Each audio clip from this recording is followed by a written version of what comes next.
स्वागत है दोस्तों आप लोग का मास्टर माइंड ऑफ जीके में। आज इस वीडियो में जीके जीएस का 60 महत्वपूर्ण सवाल को देखेंगे, तो वीडियो शुरू से लास्ट तक जरूर देखिएगा। चैनल पर पहली बार विजिट कर रहे हैं तो चैनल को सब्सक्राइब कर बेल आइकन को दबा दीजिएगा, और वीडियो को लाइक नहीं किया फ्रेंड्स तो वीडियो को लाइक कर दीजिएगा। गेस करते चलिएगा फ्रेंड्स। चलिए आज का पहला सवाल आप लोग के सामने है, सिंधु घाटी सभ्यता का कौन सा स्थान अब पाकिस्तान में है? तो पहला का करेक्ट आंसर क्या होगा? तो पहला का जो करेक्ट आंसर होगा फ्रेंड्स, आपका गेस कीजिए करेक्ट आंसर क्या होगा। तो देखिए हड़प्पा है जो फ्रेंड्स अभी वर्तमान में पाकिस्तान में है। हड़प्पा के अवशेष आधुनिक पाकिस्तान के मांटगोमरी, ठीक है फ्रेंड्स, ज़िले में स्थित है। और ये जो है जो किस नदी के किनारे पर स्थित है हड़प्पा? तो रावी नदी के तट पर स्थित है, ये भी याद रखिएगा। बाकी कालीबंगा, लोथल और आलमगीरपुर सभी ये जो भारत में है। तो पहला का करेक्ट आंसर बी हो जाएगा। दूसरा नंबर सवाल, जजिया कर किसके शासनकाल में पुनः लगाया गया था? ठीक है, यानी पुनः किसके शासनकाल में लगाया गया था? तो देखिए अकबर जो था फ्रेंड्स, अकबर महान था, शासक था, वो ही जजिया कर को समाप्त कर दिया था। ठीक है, जजिया कर की समाप्ति का घोषणा कर दिया था, लेकिन उसके बाद में पुनः है जो औरंगजेब के द्वारा 1679 ईस्वी में पुनः जजिया कर लगाया गया था। तो correct answer option number B हो जाएगा। तीसरा नंबर सवाल देखिए, गौतम बुद्ध को एक देवता का स्थान किस राजा के युग में प्राप्त हुआ? 3 नंबर सवाल का करेक्ट आंसर हो जाएगा फ्रेंड्स ऑप्शन नंबर बी हो जाएगा। ठीक है, कनिष्क के। गौतम बुद्ध को एक देवता का स्थान किस राजा के युग में प्राप्त हुआ था? तो 3 का करेक्ट आंसर हो जाएगा फ्रेंड्स आपका ऑप्शन नंबर बी, कनिष्क के शासनकाल में। चौथा नंबर सवाल है, शिवाजी ने मुगलों को किस युद्ध में हराया था? शिवाजी ने मुगल को किस युद्ध में हराया था? तो ये हराया था आपका फ्रेंड्स, 4 का करेक्ट आंसर हो जाएगा आपका सलहार के युद्ध में। ऑप्शन नंबर सी इसका करेक्ट आंसर हो जाएगा। शिवाजी ने 1659 ईस्वी में, याद रखिएगा 1659 ईस्वी में सलहार के युद्ध में मुगलों को हराया था। तो करेक्ट आंसर आपका ऑप्शन नंबर सी हो जाएगा 4 का। 5 नंबर सवाल है, अकबर ने दिन ए इलाही किस वर्ष में प्रारंभ किया था? ये भी क्वेश्चन बहुत बार एग्जाम में रिपीट हुआ है। तो अकबर के द्वारा दिन ए इलाही जो इसकी शुरुआत की गई थी फ्रेंड्स आपका 1582 ईस्वी में, इसलिए correct answer option number D हो जाएगा। 6 नंबर सवाल देखिए, बौद्ध धर्म के महायान संप्रदायों में सर्वाधिक मौलिक अंतर निम्नलिखित में से कौन सा है? 6 का करेक्ट आंसर हो जाएगा आपका ऑप्शन नंबर सी, देवी देवताओं की पूजा। बौद्ध धर्म के महायान संप्रदाय में सर्वाधिक मौलिक अंतर है जो किसमें है? तो देवी देवताओं की पूजा। करेक्ट आंसर आपका ऑप्शन नंबर 6 का सी हो जाएगा। 7वां नंबर सवाल देखिए, अबुल फजल की मृत्यु इनमें से किसके कारण हुई थी? 7 नंबर सवाल का गेस करिएगा। तो 7 का करेक्ट आंसर हो जाएगा फ्रेंड्स, अबुल फजल की मृत्यु इनमें से किसके कारण हुई थी? तो शहजादा सलीम के कारण हुई थी। ठीक है, जब शहजादा सलीम ने विद्रोह कर इलाहाबाद में स्वतंत्र शासक की तरह व्यवहार करना आरंभ कर दिया था, तब अकबर ने 1602 ईस्वी में, ठीक है फ्रेंड्स, 1602 ईस्वी में दक्षिण से अपने मित्र अबुल फजल को बुलाया। ठीक है, उसी समय सलीम के इशारे पर आपका इनकी मृत्यु हुई थी फ्रेंड्स, शहजादा सलीम के इशारे पे। तो इसका करेक्ट आंसर आपका ऑप्शन नंबर ए हो जाएगा। अबुल फजल की मृत्यु इनमें से किसके कारण हुई थी? तो ही शहजादा सलीम के कारण हुई थी। 8 नंबर सवाल देखिए, सैंधव सभ्यता का महान स्नानागार कहाँ से प्राप्त हुआ है? तो 8 का करेक्ट आंसर क्या होगा? सैंधव सभ्यता का महान स्नानागार है जो आपका मोहनजोदड़ो से प्राप्त हुआ था, इसलिए correct answer option number A हो जाएगा। 9 नंबर सवाल देखें, औरंगजेब की मृत्यु के समय मराठा नेतृत्व किसके हाथों में था? ठीक है, तो 9 नंबर सवाल का करेक्ट आंसर क्या होगा? देखिए औरंगजेब की मृत्यु कब हुई थी? तो 1707 ईस्वी में हुई थी इसकी मृत्यु, ये भी आप लोग याद रखिएगा। तो 9 का correct answer option number D हो जाएगा, ताराबाई। औरंगजेब की मृत्यु के समय मराठा नेतृत्व किसके हाथों में था? उस समय ताराबाई के हाथ में मराठा का नेतृत्व था। तो 9 का correct answer option number D हो जाएगा। 10 नंबर सवाल देखिए, किस सुल्तान के काल में खालिसा भूमि अधिक पैमाने में विकसित हुई? खालिसा भूमि अधिक पैमाने में किस सुल्तान के काल में अधिक विकसित हुई? तो 10 का करेक्ट आंसर हो जाएगा फ्रेंड्स अलादीन खिलजी, इसका करेक्ट आंसर हो जाएगा। 11 नंबर सवाल देखिए, दक्षिण अफ्रीका में रहने की अवधि में महात्मा गांधी ने निम्न में से किस पत्रिका का प्रकाशन किया? उसका नाम क्या था? दक्षिण अफ्रीका महात्मा गांधी कब गए थे फ्रेंड्स, कब लौटे थे? ये आप लोग जरूर याद रखिएगा। 1893 ईस्वी में गए थे और 1915 ईस्वी में आपको वहाँ से 9 जनवरी 1915 में साउथ अफ्रीका से लौटे थे। तो यहाँ क्वेश्चन पूछा जा रहा है कि दक्षिण अफ्रीका में रहने की अवधि में महात्मा गांधी ने किस पत्रिका का प्रकाशन किया था? तो 11 का गेस कीजिए। इसका करेक्ट आंसर इंडियन ओपिनियन हो जाएगा। 12 नंबर सवाल देखिए, महात्मा गांधी ने वर्ष 1930 में सविनय अवज्ञा आंदोलन का आरंभ किया था, तो कहाँ से किया था? तो ये आपका दांडी से किया था फ्रेंड्स। इसका एग्जैक्ट डेट याद रखिएगा, 12 मार्च, ठीक है, 12 मार्च 1930 ईस्वी में सविनय अवज्ञा आंदोलन का आरंभ कहाँ से? तो दांडी से किए थे। इसका करेक्ट आंसर आपका ऑप्शन नंबर बी हो जाएगा। 12 का 13 नंबर सवाल देखिए, आज़ाद हिंद फौज का विचार किसने सुझाया था? तो कैप्टन मोहन सिंह ने आज़ाद हिंद फौज का विचार सुझाया था। ऑप्शन नंबर ए इसका करेक्ट आंसर हो जाएगा। 14 नंबर सवाल देखिए, वर्ष 1921 का मोपला विद्रोह हुआ था। 1921 ईस्वी में मोपला विद्रोह हुआ था, ये भी याद रखिएगा। ये आपका कहाँ हुआ था? तो केरल के दक्षिण मालबार तट में हुआ था। ऑप्शन नंबर सी इसका करेक्ट आंसर हो जाएगा। 15 नंबर सवाल देखिए, मानव बलि प्रथा का निषेध करने के कारण अंग्रेजों के विरुद्ध विद्रोह करने वाली जनजाति का नाम क्या था? 15 का करेक्ट आंसर एक खोंद हो जाएगा, ठीक है। कौन सा जनजाति? तो खोंद जनजाति ने किया था। मानव बलि प्रथा का निषेध करने के कारण अंग्रेजों के विरुद्ध खोंद जनजाति ने विद्रोह किया था। 16 नंबर सवाल देखिए, किस कांग्रेस सत्र में कार्यकारी कमेटी को सविनय अवज्ञा आंदोलन प्रारंभ करने का अधिकार दिया गया था? तो 16 का करेक्ट आंसर हो जाएगा फ्रेंड्स, लाहौर सत्र में किया था, ठीक है। लाहौर सत्र या लाहौर अधिवेशन जो 1929 में हुआ था ना, उसी में। किस कांग्रेस सत्र में कार्य कमेटी को सविनय अवज्ञा आंदोलन प्रारंभ करने का अधिकार दिया गया था? तो लाहौर सत्र, इसका करेक्ट आंसर होगा 16 का भी। 17 हाँ फ्रेंड्स, तो सवाल नंबर 17 देखिए। 17 नंबर सवाल आपका है कि निम्नलिखित में से कौन गद्दर पार्टी का पहला सभापति है? इंपॉर्टेंट सवाल है। तो देखिए इसमें इसका करेक्ट आंसर हो जाएगा, पहला सभापति करा ना, तो ऑप्शन नंबर बी हो जाएगा। गदर पार्टी देखिए फ्रेंड्स, प्राचीन भारत को अंग्रेज से स्वतंत्र कराने के उद्देश्य से बनाया हुआ एक संगठन है। 1913 ईस्वी में इसकी स्थापना अमेरिका में हुई थी। और देखिए फ्रेंड्स, इसका जो गदर पार्टी के संस्थापक अध्यक्ष, ठीक है, यानी पहला सभापति आप कह सकते हैं, तो यही थे आपका सोहन सिंह भकाना थे। और लाला हरदयाल भी गदर पार्टी से जुड़े हुए थे फ्रेंड्स, ये महामंत्री थे उसके। लेकिन अगर क्वेश्चन इस तरह से पूछे आपको कि गदर पार्टी का पहला सभापति या तो आपका संस्थापक अध्यक्ष कौन थे, तो ये आपका सोहन सिंह भकाना ही थे। तो ऑप्शन नंबर 20 का करेक्ट आंसर होगा। 18 नंबर सवाल, साइमन कमीशन भारत किस वर्ष आया था? तो साइमन कमीशन भारत किस वर्ष आया था? 18 नंबर सवाल का करेक्ट आंसर क्या होगा फ्रेंड्स? तो ये देखिए ऑप्शन नंबर बी हो जाएगा। डेट अगर एग्जैक्ट पूछे फ्रेंड्स तो 3 फरवरी, ठीक है, याद रखिएगा। 3 फरवरी 1928 ईस्वी को साइमन कमीशन ने जो मुंबई पहली बार पहुंचा था, तो याद रखिएगा 3 फरवरी भी। ऑप्शन नंबर 20 का करेक्ट आंसर हो जाएगा। 19 नंबर सवाल देखिए, निम्नलिखित में से कौन देश बंधु के नाम से प्रसिद्ध है? एक दीन बंधु है फ्रेंड्स, एक देश बंधु है, ठीक है। तो देश बंधु हो जाएगा, यानी कि आप चितरंजन दास है जो इसका देश बंधु के नाम से जाने जाते थे। दीन बंधु है जो CF एंड्रूज हैं, उनको दीन बंधु कहा जाता है। 20 नंबर सवाल देखिए, वर्ष 1945 में आज़ाद हिंद फौज के लाल किले में दिल्ली के मुकदमे की पैरवी निम्नलिखित में से किसने नहीं की थी? तो 20 का correct answer option number C होगा, सरदार वल्लभ भाई पटेल। 21 नंबर सवाल को देखें, भारत में ग्रीष्मकालीन मानसून के प्रवाह की सामान्य दिशा क्या है? ठीक है, बहुत अच्छा सवाल है 21 का। तो हो जाएगा फिर से दक्षिण पश्चिम से उत्तर पूर्व, ठीक है। भारत में ग्रीष्मकालीन मानसून के प्रवाह का जो सामान्य दिशा है दक्षिण पश्चिम से उत्तर पूर्व। ऑप्शन नंबर डी 21 का करेक्ट आंसर हो जाएगा। 22 नंबर सवाल देखें। 22 नंबर सवाल है, भारत में यूरलुंग जंगबो नदी को किस नाम से जाना जाता है? 22 का करेक्ट आंसर ब्रह्मपुत्र हो जाएगा। 23 नंबर सवाल देखिए, निम्नलिखित में से कौन सा प्राचीन वलित पर्वत नहीं है? वलित पर्वत यानी मुर्दार पर्वत का रहा है फ्रेंड्स, तो प्राचीन का रहा है ना, तो प्राचीन वलित पर्वत कौन नहीं है? 23 का करेक्ट आंसर। तो देखिए आपका यूराल पर्वत है, अरावली पर्वत, अपलेशन, ये सब तो है आपका फ्रेंड्स प्राचीन वलित पर्वत है।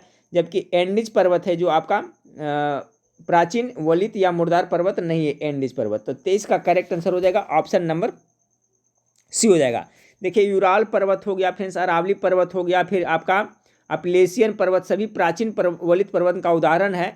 जबकि जो आपका एंडीज पर्वत है वो आपका नवीन कह सकते हैं इसको, ठीक है, नवीन मुर्दार पर्वत का एंडीज पर्वत उदाहरण है। तो ऑप्शन नंबर सी इसका करेक्ट आंसर होगा। 24 नंबर सवाल देखें, निम्नलिखित महाद्वीपों में से किसमें कोई स्थलरुद्ध देश नहीं है? स्थलरुद्ध देश इसमें से किसमें नहीं है? तो डी हो जाएगा इसका करेक्ट आंसर, उत्तरी अमेरिका। उत्तरी अमेरिका महाद्वीप में कोई भी स्थलरुद्ध देश नहीं है, ठीक है फ्रेंड्स। तो इसका करेक्ट आंसर हो जाएगा आपका option number D. 25 number, Bharat में अनुसूचित जनजातियों की जनसंख्या का प्रतिशत क्या है? तो भारत में देखा जाए अगर जो 2011 के जनगणना के अनुसार तो अनुसूचित जनजातियों का जो प्रतिशत है फ्रेंड्स आपका 8.6% है। ऑप्शन नंबर सी इसका करेक्ट आंसर होगा। 26 नंबर सवाल देखिए, भारत के किस राज्य में मानसून का आगमन सबसे पहले होता है? 26 नंबर सवाल का एक क्वेश्चन बहुत बार एग्जाम में रिपीट हुआ है। तो देखिए सबसे पहले जो भारत में जो मानसून का आगमन होता है केरला स्टेट में होता है। ऑप्शन नंबर डी इसका करेक्ट आंसर होगा। गोबी मरुस्थल किस देश में अवस्थित है? 27 का correct answer option number C ए मंगोलिया में पड़ता है। ठीक है, गोबी मरुस्थल है जो आपका उत्तरी चीन और दक्षिण मंगोलिया में स्थित विशाल मरुस्थल है। तो ऑप्शन नंबर सी 27 का करेक्ट आंसर हो जाएगा। 28 नंबर सवाल देखिए, तिब्बत में मानसरोवर झील के पास जिस नदी का स्रोत है वह क्या है? तो 28 का correct answer option number D हो जाएगा आपका। ब्रह्मपुत्र का भी है, सतलज का भी है, सिंधु का है। तिब्बत में मानसरोवर झील के पास जिस नदी का स्रोत है वह कौन कौन है? तो ब्रह्मपुत्र, सिंधु और सतलज तीनों हो जाएगा। 28 का correct answer option number D हो जाएगा। 29 नंबर मैकमोहन लाइन क्या है फ्रेंड्स? तो मैकमोहन है जो भारत और चीन के बीच की सीमा रेखा। ऑप्शन नंबर ए इसका करेक्ट आंसर हो जाएगा। 30 नंबर सवाल देखिए, भारत में निम्नांकित जनगणना वर्षों में से किस वर्ष जनसंख्या में सर्वाधिक प्रतिशत बदलाव अंकित किया गया था? 30 का जो करेक्ट आंसर होगा 1971 ईस्वी में। ये भी इंपॉर्टेंट सवाल है फ्रेंड्स। देखिए भारत में निम्नांकित जनगणना वर्षों में किस वर्ष जनसंख्या में सर्वाधिक प्रतिशत बदलाव अंकित किया गया था? तो 1971 इसका करेक्ट आंसर होगा। वर्गीज कुरियन किससे संबंधित है? 31 नंबर नाम सुने होंगे फ्रेंड्स। तो देखिए वर्गीज कुरियन है जो आपका आज करिए श्वेत क्रांति, वही आपका दूध उत्पादन वाला। तो ऑप्शन नंबर बी इसका करेक्ट आंसर हो जाएगा। 31 का बी, श्वेत क्रांति जो दूध उत्पादन से संबंधित है। कौन सी योजना की अवधि लंबी है? चलिए कौन सी योजना की अवधि लंबी है? प्रथम, पंचम, चतुर्थ या षष्ठ? तो 32 का जो आपका करेक्ट आंसर हो जाएगा फ्रेंड्स ऑप्शन नंबर डी हो जाएगा। ठीक है, ऑप्शन नंबर षष्ठ। ठीक है, छठी इसकी जो अवधि है जो लंबी है। 33 नंबर सवाल को देखिए, क्लोज्ड इकोनॉमी से तात्पर्य उस अर्थव्यवस्था से है जिसमें, देखिए क्लोज्ड इकोनॉमी किसे कहते हैं, इस तरह से कह सकते हैं इसका है। तो 33 का हो जाएगा क्लोज इकोनॉमी आयात तथा निर्यात नहीं होते हैं जिसमें। ठीक है, क्लोज इकोनॉमी से तात्पर्य उस अर्थव्यवस्था से है जिसमें क्या होता है, आयात और निर्यात नहीं होता, यानी क्लोज यानी एक तरह से बंद हो जाता है। तो ऑप्शन नंबर डी इसका करेक्ट आंसर होगा। 34 नंबर, राष्ट्रीय कृषि बीमा योजना कब लागू की गई थी? तो राष्ट्रीय कृषि बीमा योजना है जो आपका 1999 ईस्वी में लागू की गई थी। करेक्ट आंसर ऑप्शन नंबर आपका ए हो जाएगा। अगला सवाल है, कौन सा बैंक किसानों को दीर्घ अवधि का ऋण देता है? 35 का करेक्ट आंसर हो जाएगा आपका दीर्घ अवधि का करार है तो भूमि विकास बैंक है जो किसानों को दीर्घ अवधि के लिए ऋण प्रदान करता है, इसलिए ऑप्शन नंबर 20 का करेक्ट आंसर हो जाएगा। 36 नंबर सवाल देखिए, भारत में प्रथम उद्योग जिसका विकास हुआ था, किस कीजिए इसका करेक्ट आंसर क्या होगा? कुटीर उद्योग, सीमेंट उद्योग, आयरन और स्टील उद्योग या अभियांत्रिकी उद्योग? तो 36 का है फ्रेंड्स कि भारत में जो आपका विकास जो सर्वप्रथम हुआ था कुटीर उद्योग का। ऑप्शन नंबर ए इसका करेक्ट आंसर है। महात्मा गांधी भी कुटीर उद्योग पर बहुत जोर दिए थे। 37 नंबर सवाल देखिए, थर्ड वर्ल्ड शब्द का उपयोग किन संदर्भ में किया जाता है? 37 का करेक्ट आंसर हो जाएगा फ्रेंड्स आपका ये थर्ड वर्ड है ना, आपका विकासशील देश के, डेवलपिंग कंट्री के संदर्भ में किया जाता है। ऑप्शन नंबर ए इसका करेक्ट आंसर हो जाएगा। 38 नंबर सवाल, विश्व में दूध उत्पादन के क्षेत्र में भारत का स्थान कौन सा है? तो 38 का है जो फ्रेंड्स दूध के उत्पादन में देखा जाए तो भारत का है जो अव्वल नंबर है, यानी प्रथम स्थान है। ऑप्शन नंबर ए इसका करेक्ट आंसर हो जाएगा। 39 नंबर सवाल देखिए, निम्नलिखित में से कौन सा एक युग्म सही नहीं है? इसमें से कौन सा युग्म है जो आपका सही नहीं है? तो देखिए पांचवी पंचवर्षीय योजना 1961 से 66 दे रहा है फ्रेंड्स, बाकी दे रहा 8वीं पंचवर्षीय योजना 1992 से 97, 11वीं पंचवर्षीय योजना 2007 से 12 और पहली पंचवर्षीय योजना 51 से 56। तो ये तो सही है, ये भी सही है। पाँचवीं इसमें गलत है फ्रेंड्स, ऑप्शन नंबर एक गलत हो जाएगा, क्योंकि फ्रेंड्स आपका पाँचवीं पंचवर्षीय योजना के जो अवधि थी फ्रेंड्स कितना थी? 1974। याद करें 1974 से लेकर के कितना 1979 तक थी, न कि 61 से लेकर के 66 थी। तो करेक्ट आंसर आपका ऑप्शन नंबर ए हो जाएगा। ए आपका है जो युग्म सुमेलित नहीं है। जीएसटी किस पर लगाया जाता है? जीएसटी है जो किस पर लगाया जाता है 40 का? तो देखिए आपका निर्माता, खुदरा विक्रेता, उपभोक्ता सभी पर लगाया जाता है। ऑप्शन नंबर डी 40 का करेक्ट आंसर हो जाएगा। 41 लफ्ज शून्यकाल क्या है? ये भी क्वेश्चन बार बार रिपीट होते रहता है। शून्यकाल से क्या समझते हैं? गेस कीजिए इसका करेक्ट आंसर क्या होगा।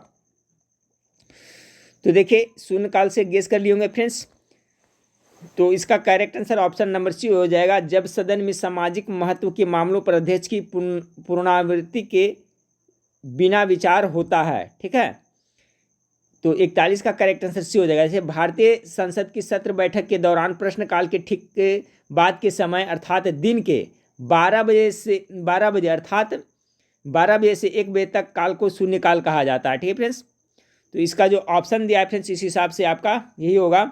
41 नंबर की शून्यकाल क्या है? तो जब सदन में सामाजिक महत्व के मामलों पर अध्यक्ष की पुनरावृत्ति के बिना विचार होता है। तो 41 का जो करेक्ट आंसर हो जाएगा आपका ऑप्शन नंबर आपका सी हो जाएगा। ठीक है। 42 नंबर सवाल देखिए कि संसदीय प्रणाली में कार्यपालिका का वास्तविक प्रधान कौन होता है? ठीक है, कार्यपालिका का वास्तविक प्रधान करा ना, तो 42 का क्या हो जाएगा फ्रेंड्स? आपका जो वास्तविक है ये जो प्रधानमंत्री होता है। ठीक है, कार्यपालिका प्रधान सिर्फ रहेगा फ्रेंड्स तो आपका राष्ट्रपति हो जाएगा। नाम मात्र के प्रधान राष्ट्रपति होते हैं, लेकिन जो वास्तविक होते हैं प्रधान वो आपका प्रधानमंत्री ही होते हैं कार्यपालिका में। 43 नंबर संविधान के निम्नांकित में से किस प्रावधान के अंतर्गत भारतीय संसद को नया राज्य बनाने का अधिकार है? बहुत अच्छा सवाल है भी फ्रेंड्स 43 का। तो देखिए भारतीय संविधान के अनुच्छेद 3 के तहत नए राज्यों के निर्माण, उनके क्षेत्र सीमाओं तथा नाम में परिवर्तन करने का अधिकार भारतीय संसद को है। तो अनुच्छेद 3 इसका करेक्ट आंसर हो जाएगा फ्रेंड्स। बहुत ज़्यादा इंपॉर्टेंट हो सकता है, क्वेश्चन पूछा जाए। ठीक है, अगला सवाल है 44 नंबर सवाल, निम्नलिखित में से कौन सा महान्यवादी की नियुक्ति करता है? महान्यवादी की नियुक्ति कौन करेगा? 44 का तो राष्ट्रपति ही करेगा। ऑप्शन नंबर ए इसका करेक्ट आंसर होगा। 45 नंबर गेस करते चलेगा, भारत के संविधान का भाग 4 के बारे में बताता है। किसके बारे में? भाग 4 में किसी का बारे में वर्णन है 45 का, तो ये राज्य के नीति निर्देशक तत्व के बारे में वर्णन है। ठीक है फ्रेंड्स, ऑप्शन नंबर सी इसका करेक्ट आंसर हो जाएगा भाग 4 में। 46 नंबर सवाल को देखिए, भारतीय संसद की संसदीय प्रणाली कहाँ से ली गई है? संसदीय प्रणाली आप गेस कीजिए इसका करेक्ट आंसर क्या होगा? भारत की संसदीय प्रणाली कहाँ से ली गई है? अमेरिका है, ब्रिटेन है, फ्रांस है, रूस है। तो 46 का करेक्ट आंसर ये हो जाएगा आपका ब्रिटेन से लिया गया संसदीय प्रणाली। ठीक है, संघात्मक व्यवस्था रहेगा तो कनाडा से हो जाएगा। ठीक है फ्रेंड्स, तो संसदीय प्रणाली ब्रिटेन हो जाएगा। 47 नंबर सवाल देखिए, संविधान के प्रथम अनुच्छेद के अनुसार भारत क्या है? तो देखिए संविधान के प्रथम अनुच्छेद में कहा गया है कि भारत है जो एक राज्यों का समूह है, राज्यों का संघ है कहा गया है। ठीक है, एक में राज्यों का समूह कहा है फ्रेंड्स, राज्यों को का फेडरेशन राज्यों का है तो इस संघ हो जाएगा। 47 का correct answer option number D हो जाएगा। भारत ये संविधान के प्रथम अनुच्छेद में कहा गया है कि भारत है जो क्या है राज्यों का संघ है। ऑप्शन नंबर डी इसका करेक्ट आंसर होगा 47 का। 48 नंबर सवाल देखिए, ग्राम पंचायत चुनाव कराने का निर्णय लिया जाता है। तो 48 का जो करेक्ट आंसर होगा फ्रेंड्स आपका राज्य सरकार के द्वारा लिया जाता है, क्योंकि ग्राम पंचायत की बात है ना, तो ऑप्शन नंबर डी इसका करेक्ट आंसर होगा। ग्राम पंचायत का जो चुनाव होता है तो इसका निर्णय है जो राज्य सरकार के द्वारा लिया जाता है। 48 का करेक्ट आंसर डी हो जाएगा। 49 नंबर सवाल देखें, निम्न में से कौन सा मूलभूत अधिकार नहीं है? मूलभूत अधिकार कौन नहीं, इसमें आपको छांटना है। तो समानता का अधिकार तो है, संपत्ति का यही तो है फ्रेंड्स, शोषण के विरुद्ध है, धार्मिक स्वतंत्रता यही आपका संपत्ति का अधिकार है जो मूलभूत अधिकार के अंतर्गत नहीं आता है। ठीक है फ्रेंड्स, क्योंकि 44वां संविधान संशोधन याद करिए कितना हुआ था 1978 ईस्वी में। कितना? 1978 ईस्वी के द्वारा मूल अधिकार में इसको जो संपत्ति का अधिकार था उसको मूल अधिकार से निरस्त कर दिया गया है। ठीक है, तो याद रखिएगा संपत्ति का अधिकार है जो मौलिक अधिकार के अंतर्गत नहीं आता है। 50 नंबर, स्थानीय शासन की निम्नलिखित में से कौन सी एक विशेषता नहीं है स्थानीय शासन की? तो 50 का क्या होगा फ्रेंड्स? वैधानिक स्थिति, ये आपका तो है। स्थानीय समुदाय की भागीदारी, ये भी है। केंद्रीय नियंत्रण, यही गलत लग रहा है। ठीक है फ्रेंड्स, ऑप्शन नंबर सी। कर वित्त प्राप्त करने की शक्ति है, ऑप्शन नंबर सी इसका होगा। स्थानीय शासन की निम्नलिखित में से कौन सी विशेषता नहीं है? तो केंद्रीय नियंत्रण नहीं होगा। 51 नंबर सवाल देखिए, प्रकाश विकिरणों की प्रकृति होती है। तो 51 का करेक्ट आंसर क्या होगा? प्रकाश विकिरणों की जो आपका प्रकृति होती है ये होते हैं तरंग एवं कण दोनों के समान होता है। ये भी बहुत इंपॉर्टेंट सवाल है। प्रकाश विकिरणों की जो प्रकृति होती है वो कैसे तरंग एवं कण दोनों की समान होती है। 51 का करेक्ट आंसर सी हो जाएगा। 52 नंबर सवाल देखिए, साबुन के बुलबुले के अंदर का दाब क्या होता है? तो देखिए साबुन के बुलबुले के अंदर का दाब होता है वो वायुमंडलीय दाब से क्या होता है? अधिक होता है। ऑप्शन नंबर ए 52 का करेक्ट आंसर हो जाएगा। 53 नंबर सवाल देखिए, रेडियो एक्टिविटी मापी जाती है किसके द्वारा? गेस कीजिए फ्रेंड्स, हाइड्रोमीटर, गाइटर काउंटर से, सिस्मोमीटर से या मीटर से। 53 का करेक्ट आंसर होगा गाइगर काउंटर से होता है। ठीक है, रेडियो एक्टिविटी मापी जाती है किससे? तो गाइगर काउंटर से मापी जाती है। 53 का correct answer option number B हो जाएगा। 54 नंबर सवाल देखिए फ्रेंड्स, जीव विकास को सर्वप्रथम किसने समझाया था? इसका पीडीएफ में फ्रेंड्स इसके बाद में टेलीग्राम में मैं डाल दूंगा। जीव विकास को सर्वप्रथम किसने समझाया? तो 54 का करेक्ट आंसर हो जाएगा फ्रेंड्स आपका ऑप्शन नंबर डी जीव विकास है ना, लैमार्क ने समझाया था, ये भी इंपॉर्टेंट सवाल है आपका। जीव विकास को सर्वप्रथम है जो लैमार्क ने समझाया था, option number D correct answer हो जाएगा। 55 नंबर सवाल है, प्लाज्मा झिल्ली बनी होती है, ये प्लाज्मा झिल्ली किससे बनी होती है, गेस कीजिए 55 का। तो देखिए आपका प्रोटीन और लिपिड दोनों से बनी होती है, इसलिए ऑप्शन नंबर डी इसका करेक्ट आंसर होगा, प्लाज्मा झिल्ली दोनों से बनी होती है। बादलों के वायुमंडल में तैरने का कारण क्या है, कारण है उनका कम क्या, तो उनका कम घनत्व रहेगा तभी तो तैरेगा वायुमंडल में। 56 का correct answer option number D हो जाएगा। बल गुणनफल है, बल किसका गुणनफल है, चलिए गेस कीजिए 57 का करेक्ट आंसर क्या होगा। तो देखिए बल है जो आपका क्या है फ्रेंड्स, आपका द्रव्यमान गुना त्वरण होता है, ठीक है। बल बराबर फॉर्मूला होता है द्रव्यमान गुने आपका त्वरण, यानी कि ऑप्शन नंबर 57 का बी करेक्ट आंसर हो जाएगा। बल गुणनफल किसका, तो द्रव्यमान और त्वरण का है। 57 का correct answer option number B हो जाएगा। 58 नंबर सवाल देखिए फ्रेंड्स, कह रहा है कि संक्षारण के उदाहरण है, तो संक्षारण का उदाहरण क्या है 58 का, तो देखिए सिल्वर पर काले रंग की परत बना ये भी है, तांबे पर हरे ये भी है, लोहे पर सभी हो जाएगा, ऑप्शन नंबर डी, ठीक है फ्रेंड्स याद रखिए। तो ये संक्षारण किसे कहते हैं फ्रेंड्स, तो देखिए एक तरह से कह सकते हैं कि वायु अथवा रासायनिक पदार्थों द्वारा धातुओं का धीरे धीरे क्षय होना, नाश होना, ठीक है, वही क्या संक्षारण कहलाता है। तो ऑप्शन नंबर डी इसका करेक्ट संक्षारण के उदाहरण है, तो सभी हो जाएगा ये। 59 नंबर सवाल को देखिए फ्रेंड्स, 59 नंबर सवाल आपका है, प्रोटीन संश्लेषण निम्न कोशिकांगों में से किन की भूमिका सबसे अधिक होती है। चलिए प्रोटीन संश्लेषण में सबसे अधिक भूमिका किसकी होती है, तो देखिए आपका राइबोसोम नाम सुने होंगे, तो अंतःद्रव्यी जालिका और राइबोसोम इसका करेक्ट आंसर है, क्योंकि प्रोटीन का फैक्ट्री भी राइबोसोम को कहा जाता है। तो प्रोटीन संश्लेषण में जो मुख्य भूमिका होती है फ्रेंड्स अंतःद्रव्यी जालिका की और किसकी, तो राइबोसोम की। चलिए आज का लास्ट सवाल देख लेते हैं। लास्ट सवाल आपका है, जीवों में आनुवंशिक लक्षण संतान में ले जाए जाते हैं, ये भी बहुत इंपॉर्टेंट सवाल है, किसके द्वारा ले जाते हैं, तो 60 का करेक्ट आंसर होगा फ्रेंड्स किसके द्वारा, तो क्रोमोसोम के द्वारा ले जाते हैं। जीवों में आनुवंशिक लक्षण संतान में ले जाते हैं तो क्रोमोसोम के द्वारा, ऑप्शन नंबर बी इसका करेक्ट आंसर होगा, ठीक है फ्रेंड्स। तो जीके जी इसका 60 प्रश्न था। चलिए नेक्स्ट वीडियो में फिर मिलते हैं, देखने के लिए थैंक यू, धन्यवाद।